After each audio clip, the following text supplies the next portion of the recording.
Hello everyone and welcome back to my channel, and in this short video I will tell you that how you can easily force update Instagram app to the latest version on your Android device. That's quite simple, interesting and easy, so make sure to watch the video till end so you don't make a single mistake.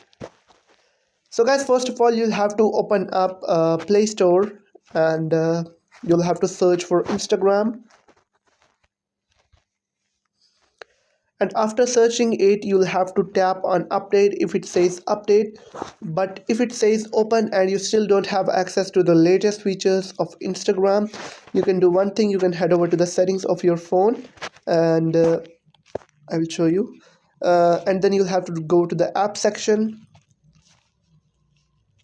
then go to Instagram. I'll search for Instagram on the top, and after that you'll have to open Instagram app and then tap on storage and cache. Now what you'll have to do is to tap on clear cache and then hit clear storage and then tap on delete and then uninstall the app, and lastly you'll have to go to the Play Store again and reinstall Instagram app, and it will be updated to the latest version and you'll be able to get access to all the latest features. I hope you found the